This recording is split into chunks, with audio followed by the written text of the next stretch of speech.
చంద్రబాబు నాయుడు, ప్రశాంత్ కిషోర్‌ల యొక్క భేటీ విషయంలో తెలుగుదేశం పార్టీ ఏమో గాని, వైసీపీ మాత్రం స్పందించాల్సిన దానికంటే కాస్త ఎక్కువగా స్పందిస్తోందని నాకు పర్సనల్‌గా అనిపిస్తోంది.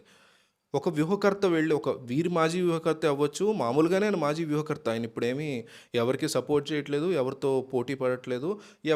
ఎవరిని సీఎం చేయడానికి కంకణం కట్టు కూర్చోలేదు. సో, ఒక మాజీ వ్యూహకర్త వెళ్ళి ఆఫ్‌కోర్స్ వీళ్ళతో ఇదివరకు పనిచేసి ఉండొచ్చు. అట్లాంటి వ్యక్తి వెళ్ళి తెలుగుదేశం పార్టీని, ఆ పార్టీ అధినేతని కలిసినంత మాత్రాన వైసీపీ ఇంత ఇబ్బందికర పరిస్థితులకు వెళ్ళాల్సినటువంటి అవసరం ఉందని అనుకోవట్లేదు. కేవలం ఆ మీటింగ్‌తో మాకు ఎటువంటి సంబంధం లేదు, మాకు ఇంట్రెస్ట్ లేదని చెప్తే సరిపోతుంది. ప్రజలు కూడా గమనిస్తూనే ఉంటారు కదా అన్నీ. వాళ్ళేమనుకుంటారంటే, ఇదివరకు ఇదే ప్రశాంత్ నీల్ని తిట్టాడు కదా చంద్రబాబు నాయుడు, ఇప్పుడు ఎందుకు కలిసాడు అనుకుంటారు.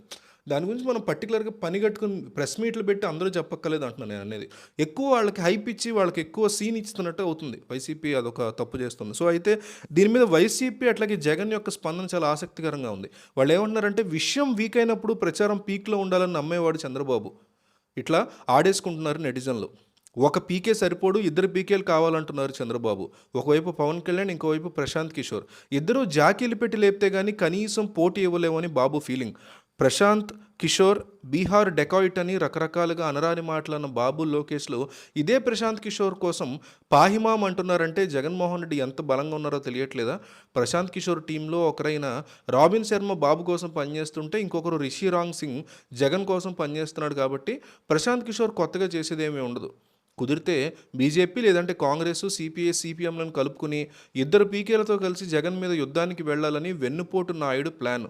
అంతేకాకుండా టీడీపీ గెలుస్తుందని రోజు ఫేక్ సర్వేలు, వాట్సాప్ ప్రచారాలు. 3500 మందితో మౌత్ క్యాంపెయిన్ చేయిస్తున్నాడు చంద్రబాబు. కులం కోసం బట్టలు చించుకునే ఈనాడు, జ్యోతి, టీవీ5, మహాన్యూస్ ఎలానూ ఉన్నాయి.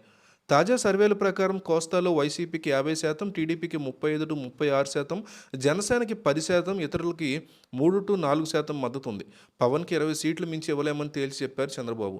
దీంతో పవన్ కళ్యాణ్ కక్కలేక మెంగలేక ఉన్నారని మొన్న విజయనగరం యువగళం సభలో పవన్ బాడీ లాంగ్వేజ్ చూస్తే తెలుస్తుంది.